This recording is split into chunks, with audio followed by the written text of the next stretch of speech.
And now, ladies and gentlemen, please welcome the Governor of Florida, Ron DeSantis.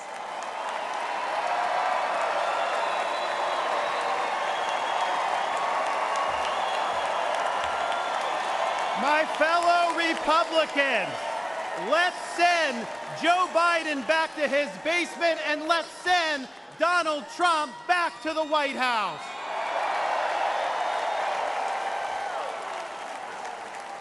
Life was more affordable when Donald Trump was president. Our border was safer under the Trump administration, and our country was respected when Donald Trump was our commander-in-chief. Joe Biden has failed this nation. As a veteran, I was appalled when 13 of our service members were killed in Afghanistan due to Joe Biden's dereliction of duty. As a citizen, as a husband, and as a father, I am alarmed that the current President of the United States lacks the capability to discharge the duties of his office. Our enemies do not confine their designs to between 10 a.m. and 4 p.m. We need a commander-in-chief who can lead 24 hours a day and 7 days a week. America cannot afford 4 more years of a weekend at Bernie's presidency.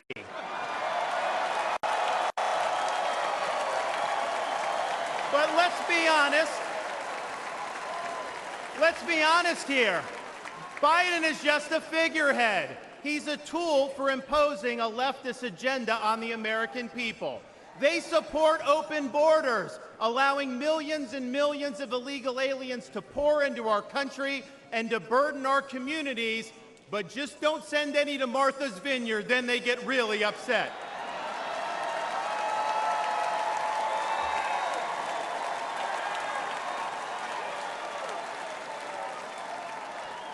They have unleashed progressive prosecutors across our nation who care more about coddling criminals than about protecting their own communities. They use the unelected bureaucracy to impose their will on us without our consent, and they weaponize political power to target their political opponents like they've done to our own nominee.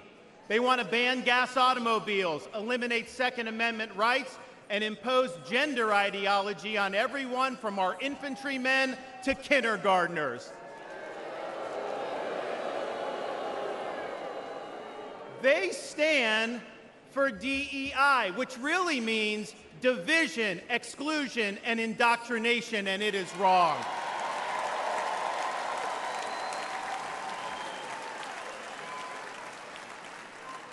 They mandated that you show proof of a COVID vaccine to go to a restaurant, but they oppose requiring proof of citizenship to cast a vote.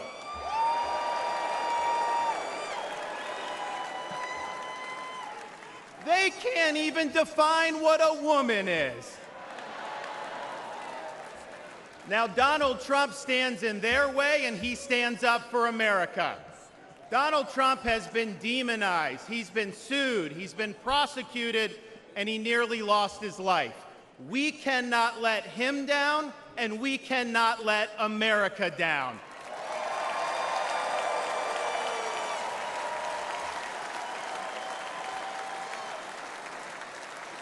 It is the values of this Republican Party that reflect our nation's founding principles. We believe schools should educate, not indoctrinate.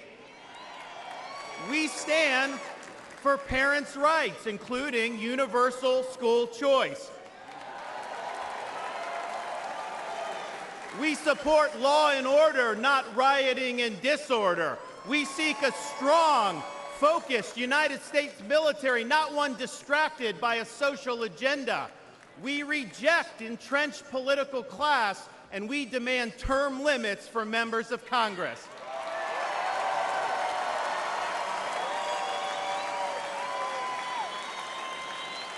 We stand for fiscal sanity, for low taxes, and for reduced debt. We seek to reclaim the constitutional government as envisioned by our founding fathers by bringing the administrative state to heel once and for all.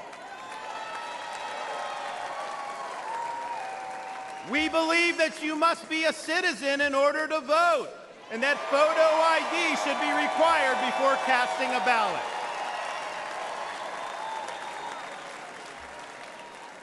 We stand for strong borders and believe that our nation must have a shared civic culture, and we oppose any immigration that stands apart or in contrast to our American values. We believe in the principles articulated in the Declaration of Independence that our rights come not from the generosity of the state, but from the hand of the Almighty, including the right to life, liberty, and the pursuit of happiness.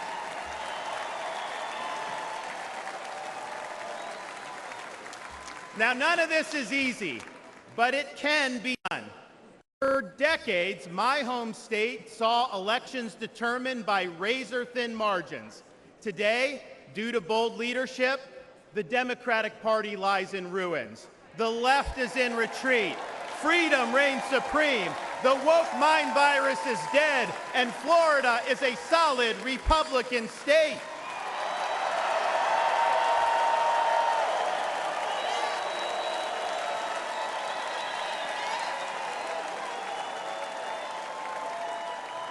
Now, electing Donald Trump gives us the chance to do this all across America.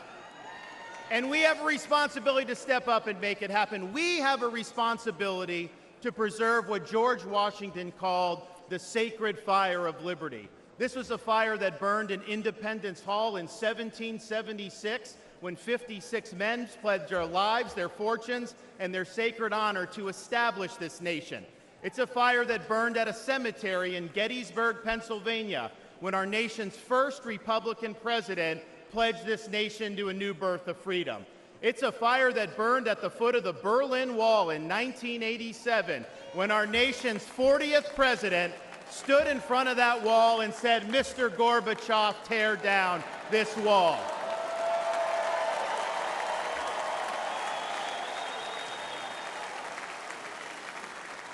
This is not a responsibility we should fear.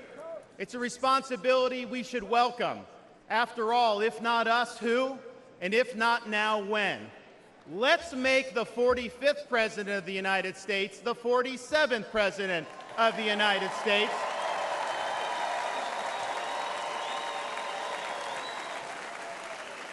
Let's elect Republicans up and down the ballot, and let's heed the call of our party's nominee to fight, fight, fight for these United States. Thank you. God bless you. Let's win in November. Thank you so much.